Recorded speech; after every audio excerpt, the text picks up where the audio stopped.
Hello दोस्तों, कैसे हैं आप सभी। स्वागत है आपका हमारे YouTube चैनल नवाचार IAS अकेडमी में। दोस्तों, मैं चंद्रपाल यादव और जैसा कि आपने देखा है, हमारे पिछला लेक्चर देखा था प्राचीन भारत के इतिहास से संबंधित मौर्योत्तरकालीन जो हम समाज है और राजनीतिक व्यवस्था है उनसे संबंधित हमने विवरण किया था। उसके आधार पे हमने मौर्योत्तरकालीन जो विदेशी राजवंश थे उन चारों राजवंशों को बारी बारी से आपके सामने प्रोवाइड कराया और आपको बारी बारी से उसको समझाया था। आज हम आपके सामने जो लेके आए हैं वो मौर्योत्तरकालीन जो स्थानीय राजवंश हैं, एक प्रकार से जो हमारे देश के या हमारे उस समय जो पहले स्थायी राजवंश हैं उस समय के चले आ रहे थे, उन सब की हम चर्चा करेंगे और उन सब में हम जो उन महत्वपूर्ण बिंदुओं को उठाएंगे जहां से प्रश्न पूछने की ज्यादा संभावना रहती है और उसी के आधार पर लगभग हम शुंग वंश को पहले पढ़ाएंगे और शुंग वंश, उसके बाद में आंध्र सातवाहन वंश जो दक्षिण भारत में फला फूला और उसके बाद कलिंग का चेदी वंश जो उड़ीसा इत्यादि के क्षेत्र में फैला और फिर बाकाटक वंश के इत्यादि के बारे में हम सबको आपको बताएंगे और उसी के आधार पे उन सभी बिंदुओं को हम यहाँ पे ध्यान देंगे जिसमें ज्यादातर यूपीएससी और यूपीपीसीएस से संबंधित प्रश्न पूछने की संभावना रहती है, क्योंकि उन वंशों को हम यहाँ पे नहीं आपके सामने दर्शाएंगे जहाँ से कभी प्रश्न नहीं पूछा या नहीं पूछने की संभावना रही है। तो आइए सबसे पहले हम लेके चलते हैं आपको शुंग वंश के बारे में, जो कि एक प्रकार से देखते हैं कि जो मौर्योत्तर काल चल रहा था, मौर्य साम्राज्य चल रहा था और मौर्य साम्राज्य का जो अंतिम सम्राट माना जाता है बृहद्रथ का सेनापति पुष्यमित्र शुंग अपने राजा की, अपने सम्राट की हत्या कर देता है और नवीन राजवंश शुंग वंश की स्थापना करता है। उसी के आधार पर देखा जाता है कि उसका जो शुंग वंश का भी एक अंतिम जो सम्राट होता है देवभूति, उसका भी मंत्री एक उसको ही मार देता है, वासुदेव होता है और वो देवभूति को मार देता है और कर्ण वंश की स्थापना करता है। तो एक प्रकार से कह सकते हैं कि छल या कपट से किया गया राजवंश की स्थापना बाद में छल और कपट के आधार पे ही क्या होता है, उसका विनाश होता है। तो इस आधार पे कह सकते हैं कि जो जैसा करता है उसी के सामने वैसा ही आता है। तो वो खैर एक ऐतिहासिक दृष्टि से हम देखते हैं उसको। अब हम देखते हैं जानकारी के स्रोत के रूप में मैंने आपको सब बता दिया है कि जानकारी में कहाँ से क्या क्या सोर्स मिले हैं। उसके आधार में पहला लेक्चर आपने देखा होगा मौर्योत्तर काल से संबंधित। आज हम स्थानीय राजवंशों में, तो बिना देरी किए हुए, बिना समय बिताए हुए हम लेके चलते हैं आपको शुंग वंश के बारे में। तो चलिए देखते हैं शुंग वंश के बारे में। पहला वंश है स्थानीय राजवंशों में शुंग वंश। शुंग वंश, तो इसमें देखेंगे महत्वपूर्ण पॉइंट क्या क्या है और उन सबको हम यहाँ पे चर्चा करेंगे बारी बारी से। तो देखेंगे सबसे पहले शुंग वंश का संस्थापक, शुंग वंश का संस्थापक पुष्यमित्र शुंग को पुष्यमित्र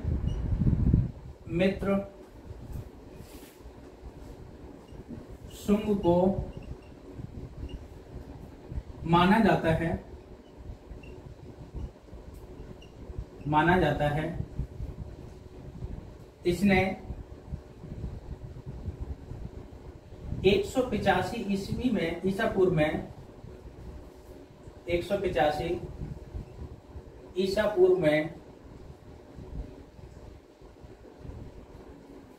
185 ईसा पूर्व में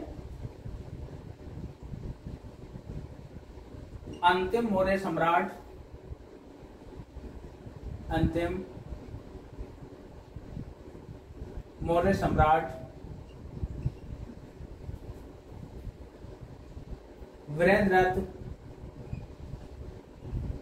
बृहद्रथ की हत्या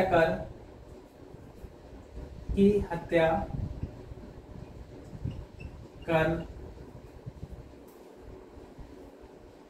शुंग वंश की स्थापना की। शुंग वंश की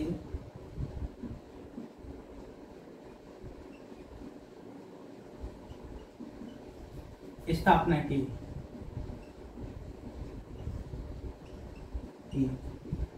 यानी एक प्रकार से देख सकते हैं तो जो पुष्यमित्र शुंग था वो अंतिम मौर्य सम्राट जो बृहद्रथ था उसका एक सेनापति होता है, मुख्य सेनापति। और कहीं ना कहीं ये बात देखने को मिलती है कि जो मौर्य सम्राट थे वो ज्यादा से ज्यादा बौद्ध धर्म को बढ़ावा दे रहे थे, जिसके कारण से पुष्यमित्र शुंग एक ब्राह्मण संप्रदाय से संबंधित था और ब्राह्मण था। इसके कारण से जो ब्राह्मण धर्म या जो चला आ रहा था वो अपने आप में अपनी प्रमुखता को खोता जा रहा था, क्योंकि जो बौद्ध धर्म क्या है, बौद्ध धर्म अपने आप में एक बढ़ता जा रहा था, उसका प्रसार कर रहे थे। इसके आधार पर ही पुष्यमित्र शुंग क्या करता है, अपने सम्राट बृहद्रथ की ही हत्या कर देता है और नवीन वंश, एक प्रकार से शुंग वंश की स्थापना करता है, जो अपने आप में कहीं ना कहीं ब्राह्मण धर्म से संबंधित है। तो इसको हम ब्राह्मण धर्मी या ब्राह्मण साम्राज्य की स्थापना भी कह सकते हैं, क्योंकि जो भी छोटे छोटे राज्य हुए हैं वो, जिसमें आंध्र सातवाहन वंश हुआ या बाकाटक वंश हो गया या चेदी वंश हो गया, ये सभी अपने आप में क्या है, सब ब्राह्मण साम्राज्य से ही उत्पत्ति इनकी हुई है। तो इस आधार पे कह सकते हैं कि अब जो समय उदय हुआ है मौर्योत्तर काल का समय, वो ब्राह्मण साम्राज्य या ब्राह्मण शासन का उदय होता है। तो यहाँ से कह सकते हैं कि पुष्यमित्र शुंग एक प्रकार से बौद्ध धर्म का कट्टर विरोधी था और उसी आधार पर इसने क्या है, बौद्ध धर्म को आज काफी क्षति पहुंचाई है, काफी विनाश किया है इसका। तो इस आधार पे बौद्ध साहित्य में इसका जो चित्रण किया जाता है विनाशक के रूप में किया जाता है। तो आगे लिखिए, नेक्स्ट पॉइंट क्या है, शुंग वंश की राजधानी पाटलिपुत्र। यानी पहले तो इन्होंने पाटलिपुत्र को ही राजधानी बनाया, उसके बाद में ये विदिशा को राजधानी बनाते हैं। तो पहले पाटलिपुत्र राजधानी थी, ठीक है। अब देखते हैं कि जो पुष्यमित्र शुंग होता है उसको बौद्ध साहित्य में किस आधार पे माना जाता है, तो उसकी हम चर्चा करते हैं। इसके क्या क्या कार्य किए हैं, तो यहां लिखिएगा, पुष्यमित्र शुंग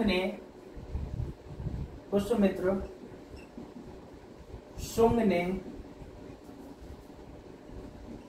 अशोक का सांची स्तूप, ये बहुत याद रखिएगा, बार बार पूछा जाता है, अशोक का सांची स्तूप, ये मध्य प्रदेश के रायसेन जिला में है। तो लिख लीजिएगा, रायसेन जिला, मध्य प्रदेश। सांची स्तूप को दोगुना करवाया था, दोगुना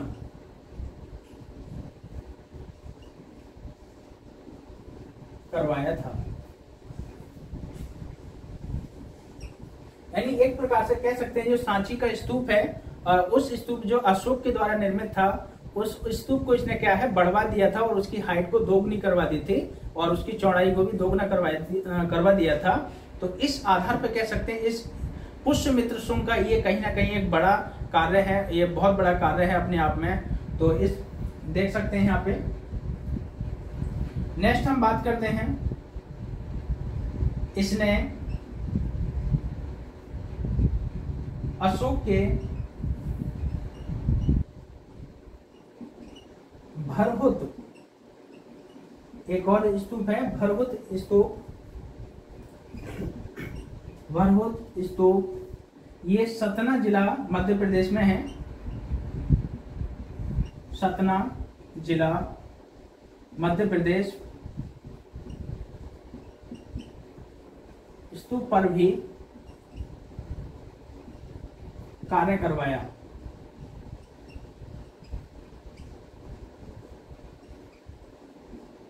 यानी एक प्रकार से अगर इनके कार्यों में देखें तो सांची स्तूप महत्वपूर्ण है, जो रायसेन जिला मध्य प्रदेश, और भरहुत स्तूप ये सतना जिला मध्य प्रदेश इत्यादि पे इसने कार्य कराया था पुष्यमित्र शुंग ने।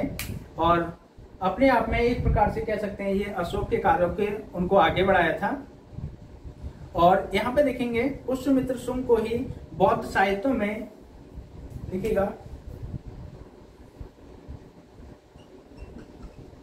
पुष्यमित्र शुंग को बौद्ध साहित्य में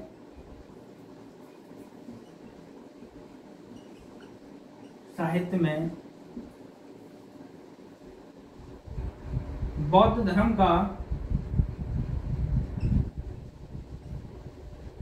धर्म का विनाशक के रूप में चित्रण किया गया है।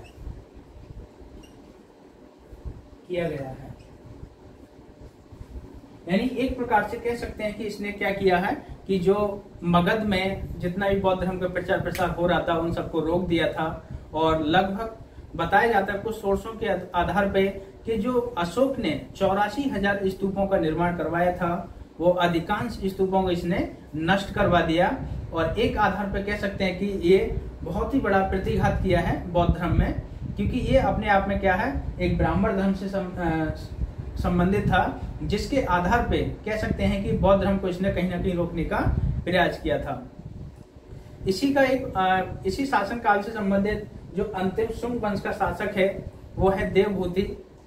उसको भी कहीं ना कहीं इसके जो मंत्री होता है वासुदेव के द्वारा इसका वध कर दिया जाता है और नए वंश कर्ण वंश की स्थापना होती है। इस आधार पर कह सकते हैं कि कहीं ना कहीं शुंग वंश में पुष्यमित्र शुंग ने जो वृत्ररथ की हत्या की थी धोखे से, उसी की वजह से या उसी का फल के रूप में कह सकते हैं कि शुंग वंश का जो अंतिम शासक था तो उसके मंत्री ने भी अपने सम्राट की भी हत्या करी थी धोखे से ही। तो यहाँ पर देखेंगे और इससे संबंधित महत्वपूर्ण पॉइंट देखेंगे। मैं आपको एक चीज और बता दूं यहाँ पे कि जो हमारा इस समय जो पोर्शन चल रहा है वो सिर्फ राजनीतिक और आर्थिक व्यवस्था से संबंधित है तथा सामाजिक व्यवस्था को कहीं ना कहीं थोड़ा सा कलेक्ट करते हैं यहाँ पे। लेकिन एक पोर्शन आपका छूटता जा रहा है, वो है आपका कला और संस्कृति। कला और संस्कृति को हम बाद में एक साथ में उठाएंगे, जो एकदम सिंधु घाटी सभ्यता से लेकर हमारा वैदिक सभ्यता, मौर्य काल से संबंधित स्तूप की संरचना, मंदिरों का निर्माण कैसे हुआ था, शैली मंदिर जिसमें नागर शैली, द्रविड़ शैली के मंदिर कैसे होते हैं, वेसर शैली के मंदिर कैसे होते हैं, उन सबको हम क्या है एक कला और संस्कृति के जब लेक्चर हमारे आएंगे तो उसी के आधार पे आपको बारी बारी से इस चीजों को आपको विद रिटन के साथ में और उनके फिगर के रूप में आपको समझाया जाएगा कि गुफाएं कैसी होती थी, वो सब हम आपको समझाएंगे कला और संस्कृति के पोर्शन में। अभी क्या हम राजनीतिक पोर्शन देख रहे हैं जिसमें जो महत्वपूर्ण पॉइंट है जहां से बार बार प्रश्न पूछने की संभावना होती है उन्हीं को हम यहाँ पे कलेक्ट कर रहे हैं। तो चलिए आगे और देखते हैं। शुंग वंश का अंतिम शासक देवभूति का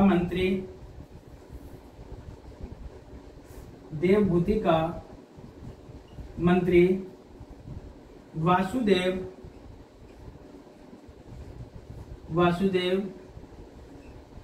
के द्वारा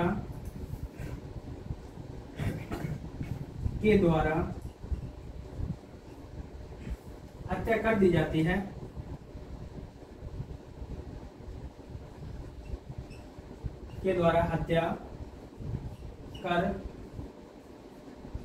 जाती है।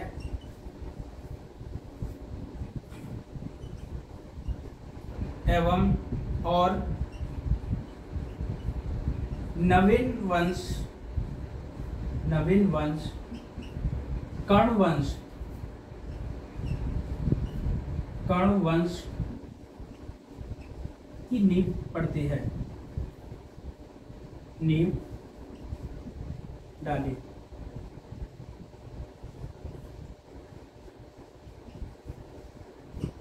यानी एक प्रकार से कह सकते हैं कि जो वासुदेव देवभूति जो अंतिम शुंग वंश का शासक होता है, और वासुदेव की हत्या किसके द्वारा कर दी जाती है, तो उसके ही मंत्री वासुदेव उसका मंत्री होता है देवभूति का, और उसके द्वारा उसकी हत्या कर दी जाती है और एक नवीन वंश कर्ण वंश की यहाँ पे स्थापना होती है।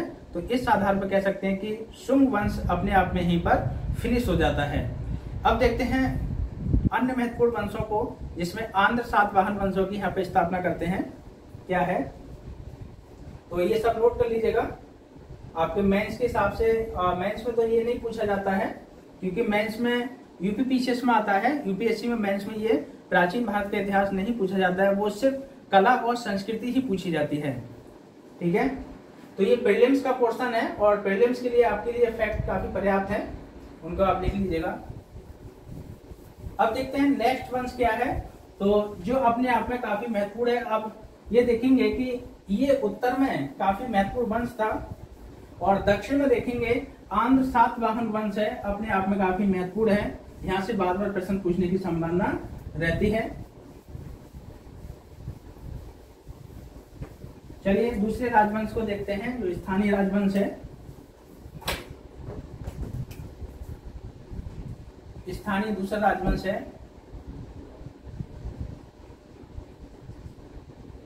आंध्र सातवाहन वंश। आंध्र सातवाहन वंश इसके रूप में देखेंगे तो इसका संस्थापक कौन है, सबसे प्रमुख राजा कौन सा हुआ है, उन सब की हम चर्चा करते हैं। तो इसके संस्थापक के रूप में देखें तो इसकी संस्थापना शिमुक द्वारा की गई थी, तथा इनकी राजधानी प्रतिष्ठान या पाटलिपुत्र प्रतिष्ठान महाराष्ट्र के क्षेत्र में थी। तो लिखेंगे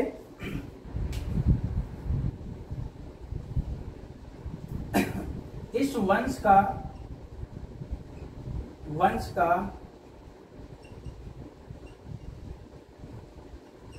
संस्थापक शिमुक को माना जाता है,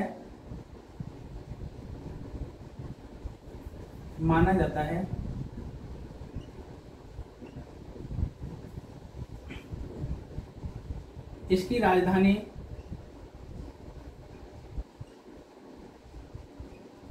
या इसको यहां पे लिख लीजिए, नेक्स्ट पॉइंट बना लीजिए।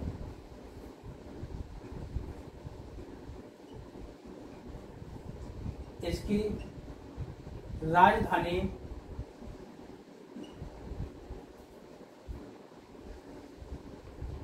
प्रतिष्ठान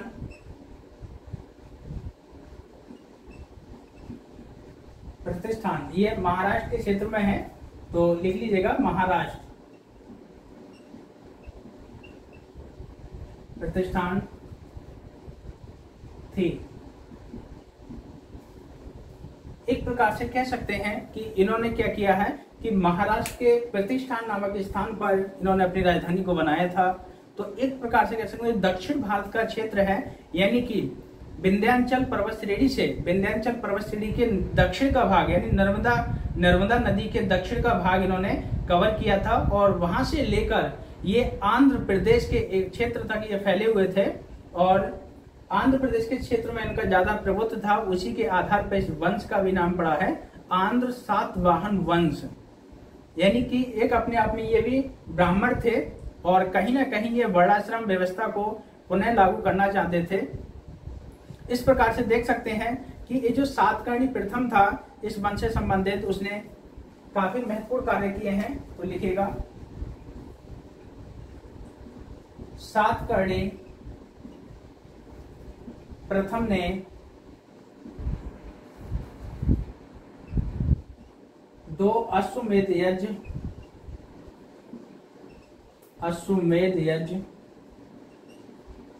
एवं दो राजसूय यज्ञ करवाए थे।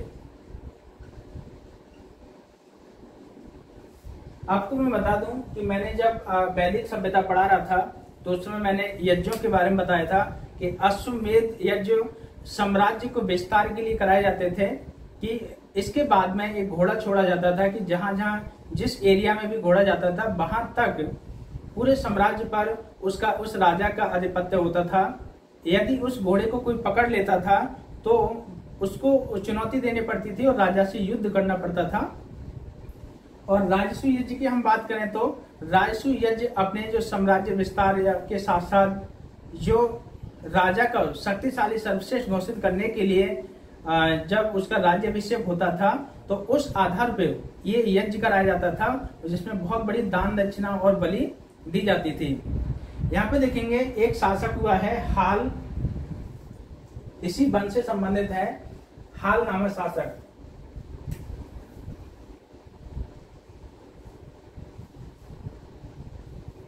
इस वंश का शासक हाल, ये बहुत महत्वपूर्ण है, ने गाथा सप्तशती ये पुस्तक का नाम है, गाथा सप्तशती की रचना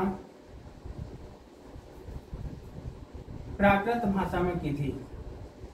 प्राकृत भाषा में की थी। यानी जो गाथा सप्तशती है उसकी जो रचना हाल द्वारा की गई थी और वो किस भाषा में की गई है, तो प्राकृत भाषा में की गई है। और मैंने आपको बताया था कि प्राकृत भाषा का सर्वोपरि रूप से जो इस्तेमाल किसने किया था, तो जैन धर्म के अनुयायियों ने किया था। जैन धर्म के और बौद्ध धर्म के अनुयायी ने पाली भाषा का प्रयोग किया है। तो यहाँ पे देख सकते हैं कि जैन धर्म के अनुयायी ने प्राकृत भाषा का प्रयोग किया था और उसी के आधार पर हाल द्वारा नामक शासक ने गाथा सप्तशती नामक पुस्तक की रचना की है। और इस पुस्तक में किस चीज का विवरण है वो आप लिखिएगा। इस पुस्तक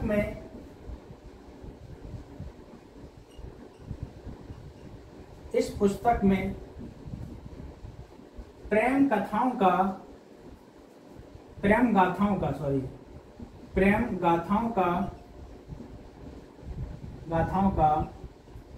वर्णन किया है। यानी एक प्रकार से कह सकते हैं तो जो प्रेम गाथाओं का वर्णन किसमें मिलता है, तो वो गाथा सप्तशती में मिलता है। और जैसे कि मैंने एक पुस्तक बताई थी जो कालिदास की पुस्तक है मालविका अग्निमित्रम, तो उसमें भी प्रेम संबंध का ही वर्णन किया गया है। तो कहीं ना कहीं यहाँ पे देख सकते हैं मौर्योत्तर काल में भी एक प्रेम को काफी बढ़ावा दिया जा रहा था और उस आधार पर कह सकते हैं कि प्रेम विवाह या अंतरजातीय विवाह उस समय काफी प्रचलित थे। जो आंध्र सातवाहन वंश के राजाओं इत्यादि क्या करते थे, उनको रोकने का प्रयास कर रहे थे और कहीं ना कहीं एक प्रकार से कह सकते हैं कि वो वर्ण व्यवस्था को भी लागू करना चाहते थे जो उत्तर वैदिक काल में लागू थी। ठीक है, अब हम बात करते हैं, एक शासक हुए हैं सातकर्णी, यानी यही जो सातकर्णी प्रथम शासक हुए हैं, उन्होंने क्या किया है कि इस वंश को, सातवाहन वंश को आंध्र के क्षेत्र तक, यानी आंध्र प्रदेश के क्षेत्र तक इन्होंने बढ़ावा दिया था और उसी के आधार पे वहां के क्षेत्रों को भी इन्होंने कब्जा किया है। तो लिखिएगा सातकर्णी प्रथम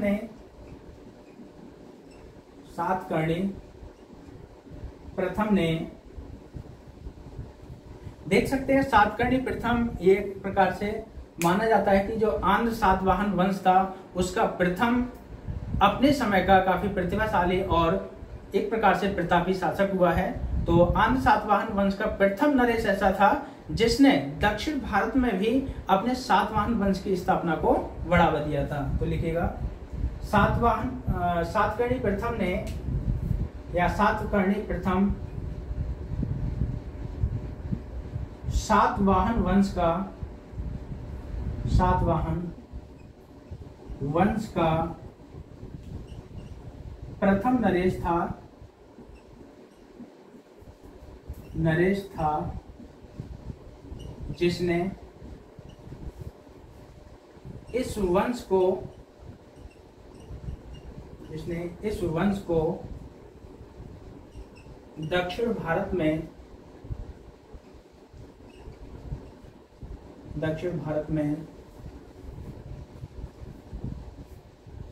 स्थापित किया। यानी पहले जब इसका उदय हुआ था इस वंश का, तो ये कहीं ना कहीं ये मध्य भारत तक ही सीमित था। लेकिन सातकर्णी इसको सातकर्णी जो पहला सम्राट या पहला नरेश ऐसा हुआ है जो एक प्रकार से आंध्र के क्षेत्र तक और आंध्र प्रदेश, तमिलनाडु इत्यादि के क्षेत्र तक भी इस वंश को आगे लेके चला गया है। यहाँ पे देखेंगे कि अन्य शासक है गौतमी पुत्र सातकर्णी, जो इस वंश का सबसे शक्तिशाली और काफी अच्छा शासक हुआ है। तो उसके बारे में चर्चा करते हैं। गौतमी पुत्र सातकर्णी, ठीक है, लिखिएगा। कहीं ना कहीं यहाँ के इसके बाद में शासन काल के बाद में ये वंश अपने आप में क्या है कि वो कहीं ना कहीं इसका पतन होने लगता है। तो गौतमी पुत्र सातकर्णी को इसको पुनरुद्धारक या पुनर्स्थापक के रूप में भी जाना जाता है। लिखिएगा,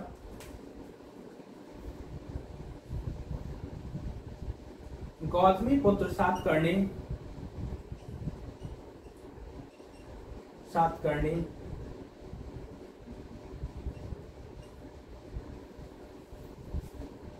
इसका अगर कार्यकाल की बात करें तो 106 ईस्वी से 130 ईस्वी का कार्यकाल इसका माना जाता है। गौतमी पुत्र सातकर्णी को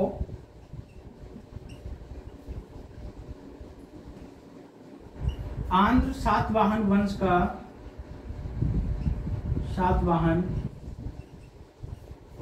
का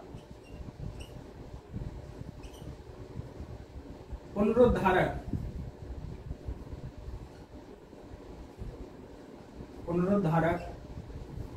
माना जाता है।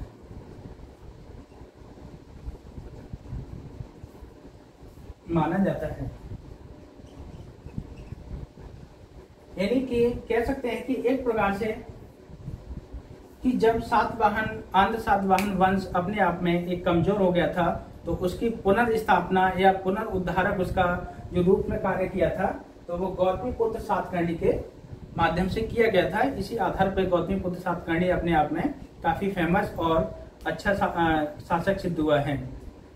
ठीक है, तो इसको देखेंगे। नेक्स्ट पॉइंट देखेंगे आप यज्ञश्री सातकर्णी के बारे में। नोट्स बनाते जाइएगा सभी लोग। यज्ञश्री सातकर्णी, तो यज्ञश्री सातकर्णी के अगर सिक्कों पे देखें तो काफी सारे चित्र हमको देखने को मिलते हैं, जिसमें आपको शंख का चित्र मिलेगा, जहाज का चित्र मिलेगा, काफी महत्वपूर्ण है इनकी मुद्राओं पर। तो समझ सकते हैं कि यज्ञश्री सातकर्णी को सातवाहन वंश का एक प्रकार से अंतिम महत्वपूर्ण शासक भी माना जा सकता है। तो लिखिएगा यज्ञश्री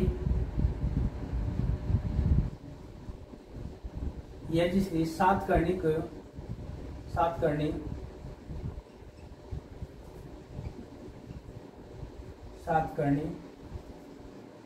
इस वंश का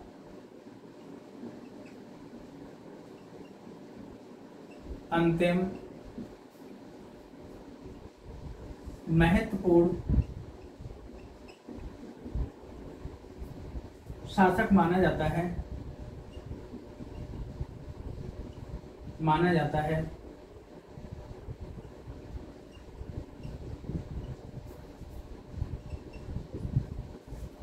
यानी एक प्रकार से इस वंश का अंतिम अगर महत्वपूर्ण शासक की बात करें तो यज्ञश्री सातकर्णी के रूप में जो माना जाता है, जिसकी मुद्राओं पर आप देखेंगे, इसके सिक्कों पर मछली, शंख और जहाज का चित्र मिलता है। तो लिखेंगे इसके सिक्कों पर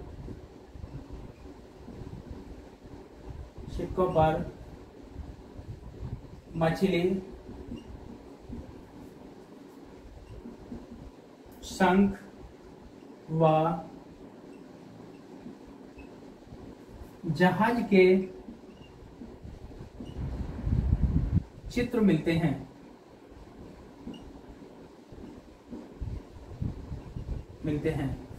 इससे ये स्पष्ट होता है कि कहीं ना कहीं ये जहाज की चित्र मिलने से ये स्पष्ट होता है कहीं ना कहीं आंध्र सातवाहन वंश ये नौसेना के भी दक्ष थे और नौसेना इन्होंने विकसित कर ली थी। इस आधार पर कह सकते हैं कि आंध्र सातवाहन वंश काफी महत्वपूर्ण भूमिका निभाई थी। और कहीं ना कहीं देख सकते हैं यहाँ पे कि आंध्र सातवाहन वंश के शासक आंध्र सातवाहन वंश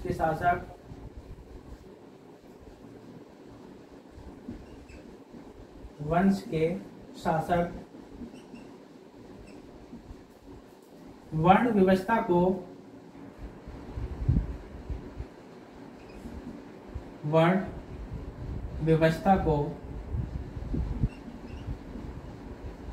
बनाए रखना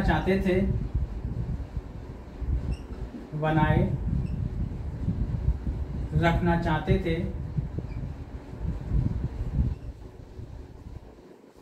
जिसमें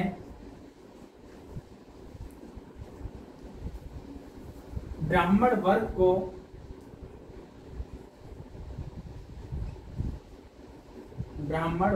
को सर्वोपरि मानते थे।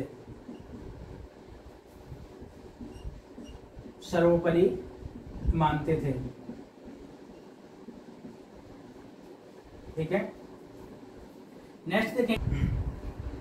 अब देखते हैं यहाँ पे नेक्स्ट पॉइंट में, और नेक्स्ट पॉइंट में देखेंगे तो सातवाहन नरेश हुए हैं। सातवाहन नरेश एक प्रकार से ब्राह्मण थे। सातवाहन नरेश ब्राह्मण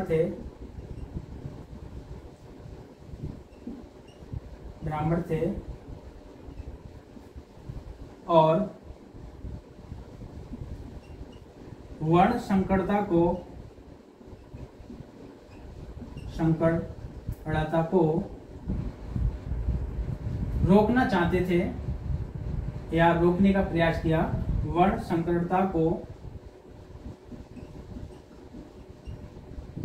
रोकने का प्रयास किया, किंतु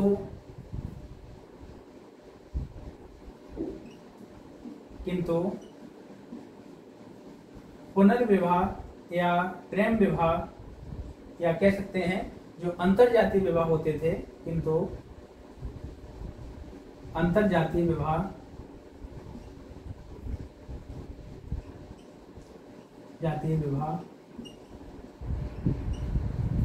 होते रहे।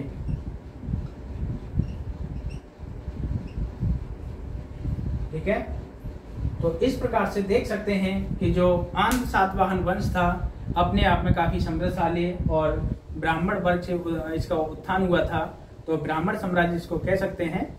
और कहीं ना कहीं ये वर्ण व्यवस्था को लागू करना चाहते थे समाज में, और जो एक इनका वरीयता क्रम था, सर्वोपरि ब्राह्मण को मानते थे, उसके बाद ये क्षत्रिय को मानते थे, फिर वैश्य, फिर शूद्र, यानी सबसे निचला दर्जा ये शूद्रों को देते थे। तो उस आधार पर कह सकते हैं कहीं ना कहीं ये ब्राह्मण धर्म को पुनः लागू करना चाहते थे, जैसे कि उत्तर वैदिक काल के बाद का जो काल हुआ है, जो एक प्रकार से धर्म के आधार पर क्रांति का काल माना जाता है, उस काल को दोबारा से लागू करना चाहते थे। अब देखते हैं हम नेक्स्ट वंश जो महत्वपूर्ण था, अपने आप में काफी महत्वपूर्ण वंश रहा है और एक क्षेत्रीय वंश के रूप में काफी उसकी प्रमुखता रही है, जिसका महत्वपूर्ण शासक खारवेल को माना जाता है। उसके हम बारे में बात करेंगे यहाँ पे।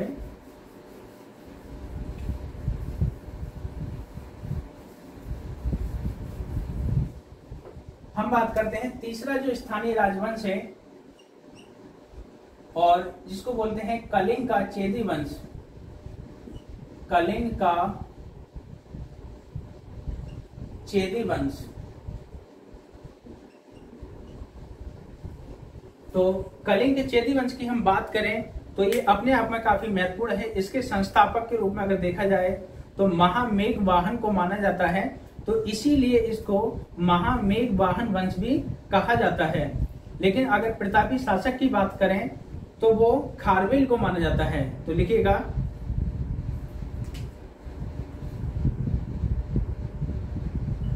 इस वंश का संस्थापक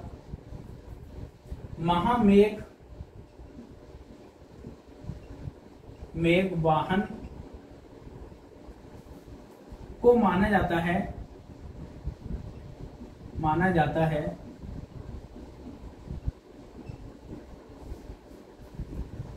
किंतु इस वंश का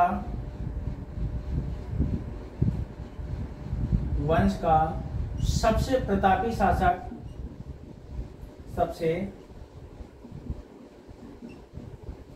शासक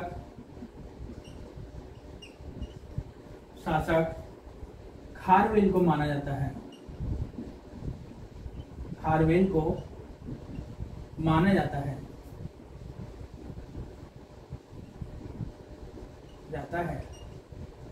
अगर जानकारी के सोर्स की हम बात करें तो जैसे मैंने आपको बताया था, जानकारी के स्रोत के रूप में बताया था कि जो हाथी गुफा अभिलेख है जहां से हमको इस वंश के बारे में ज्यादा जानकारी मिलती है, तो लिखिएगा नेक्स्ट पॉइंट में हाथी गुफा अभिलेख में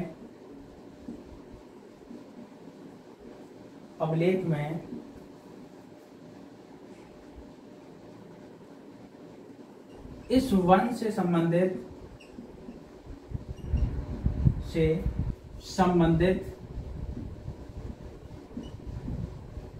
जानकारी प्राप्त होती है।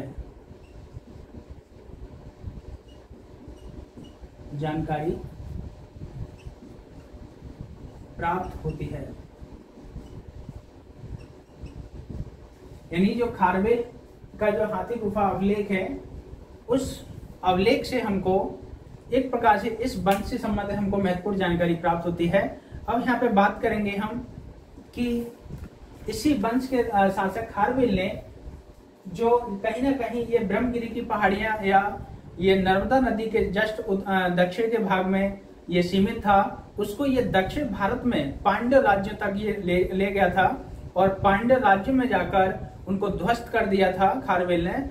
और उसके बाद में कहा जाता है कि वहां पर उनकी राजधानी और नगरों को ध्वस्त कर वहां गधों से हल चलवाया था। तो गधों से हल चलवाने का जो श्रेय प्राप्त होता है तो राजा खारवेल को प्राप्त होता है। वो कहीं ना कहीं अपने आप में एक प्रतापी और साम्राज्यवादी शासक था। तो लिखिएगा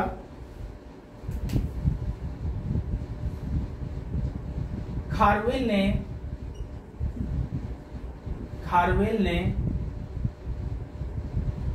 ने चेदी वंश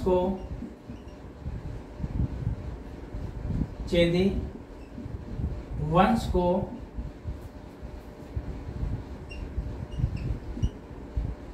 दक्षिण भारत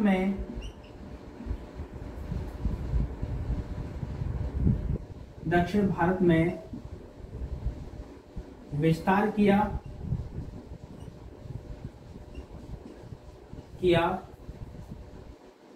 तथा पांड्य राज्य में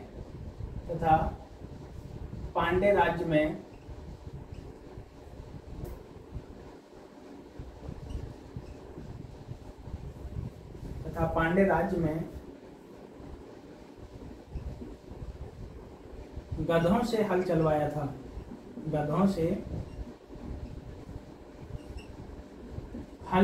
था। यानी एक प्रकार से खारवेल को साम्राज्यवादी शासक के रूप में मान सकते हैं।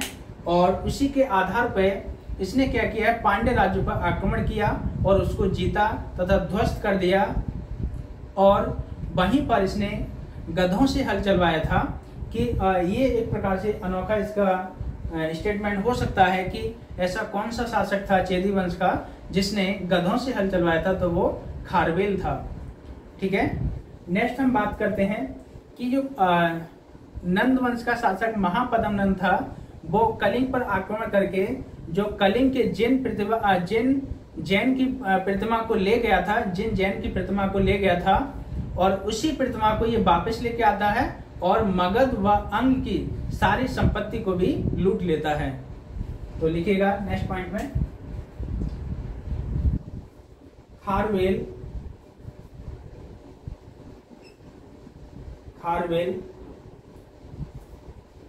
मगध साम्राज्य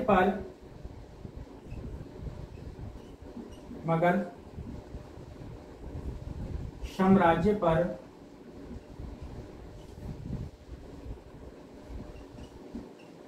आक्रमण करता है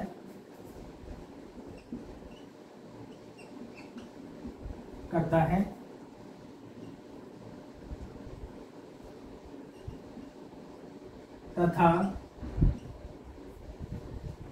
वहां से कलिंग जिन की प्रतिमा को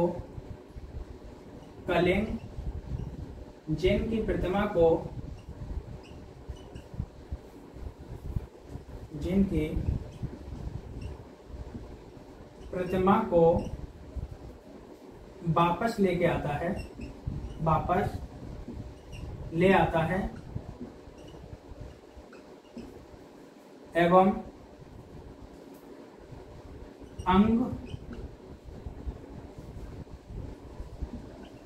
अंग व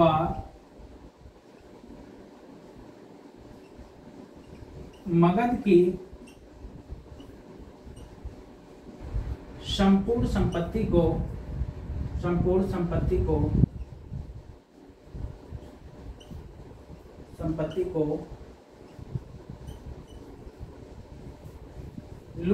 लूट लेता है।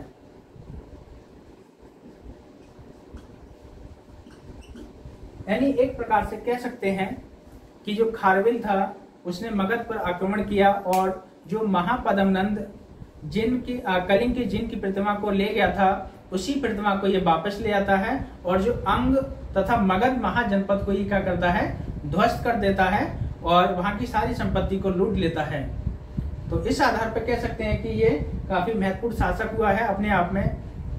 तो इसकी अगर वास्तविक जानकारी की हम बात करें तो जो मैंने आपको बताया था कि जो हाथी गुफा अभिलेख है वहां से हमको महत्वपूर्ण जानकारी मिलती है।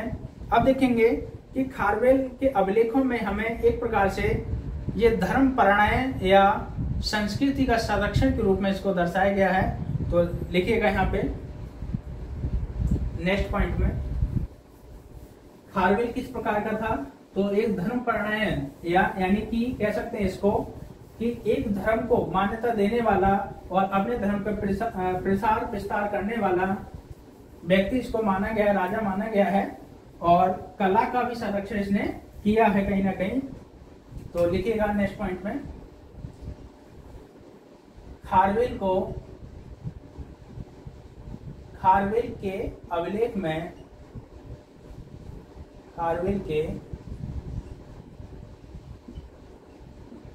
अभिलेख में इसको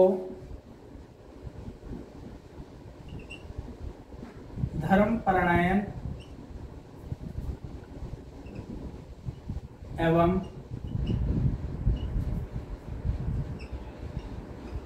कला का संरक्षण माना है।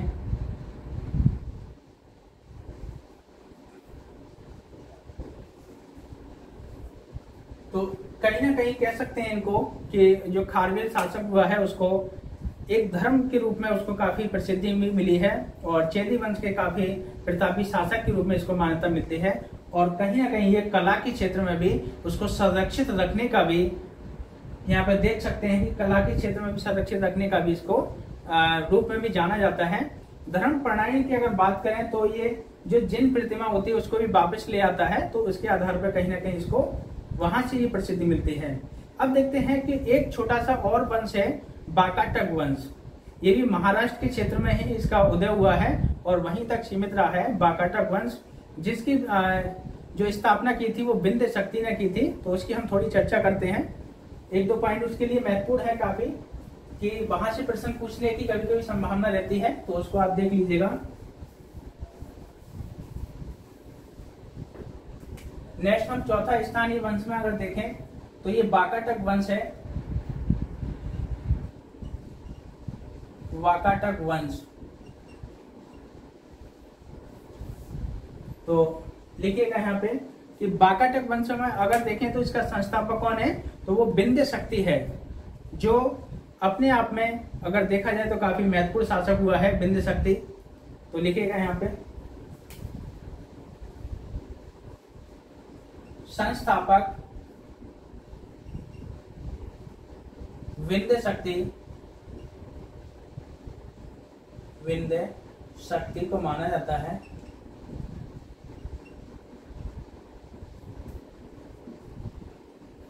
माना जाता है इनकी राजधानी या इस वंश की राजधानी, वंश की राजधानी नंदीवर्धन, नंदीवर्धन या इसको नागपुर भी कह सकते हैं। नागपुर जो महाराष्ट्र के क्षेत्र में है, महाराष्ट्र और उसके बॉर्डर पे पड़ता है, मध्य प्रदेश के नंदीवर्धन में थी। एक इसका शासक हुआ है जिसको प्रवरसेन प्रथम के नाम से जाना जाता है। उसको बताया जाता है कि उसने 4 अश्वमेध यज्ञ किए थे प्रवरसेन ने। तो लिखिएगा इसमें प्रवरसेन प्रथम होता है जिसका कार्यकाल 275 ईस्वी से और 335 लगभग 60 साल ये शासक करता है, 60 साल शासन करता है। इस वंश का महत्वपूर्ण शासक प्रवरसेन प्रथम को माना जाता है। प्रवरसेन प्रथम को माना जाता है।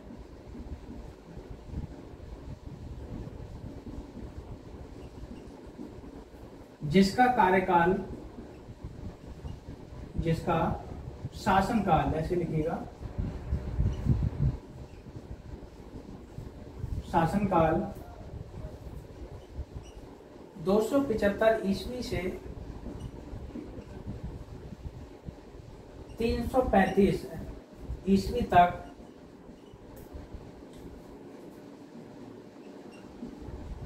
था। ठीक है, नेक्स्ट पॉइंट में लिखिए प्रवरसेन प्रथम ने, प्रवरसेन प्रथम ने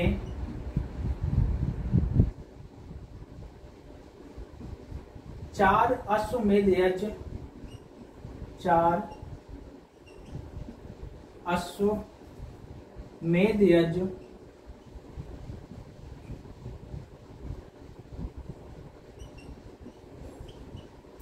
करवाने का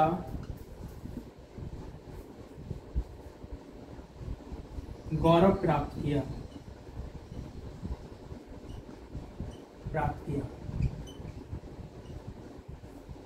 ठीक है, एक और शासक इसका काफी महत्वपूर्ण है जिसका नाम रुद्रसेन द्वितीय है और इसने एक पुस्तक लिखी है जिसका नाम सेतुबंध है। ये भी प्राकृत भाषा में है, तो काफी महत्वपूर्ण पुस्तक है, तो उसको लिखिएगा।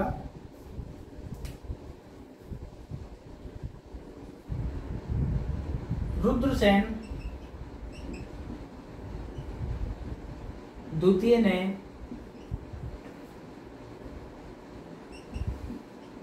सेतुबंध नामक एक पुस्तक की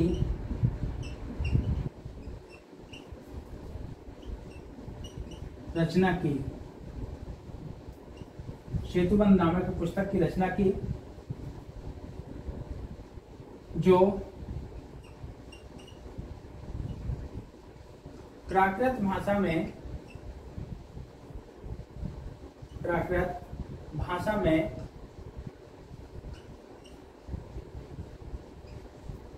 थी।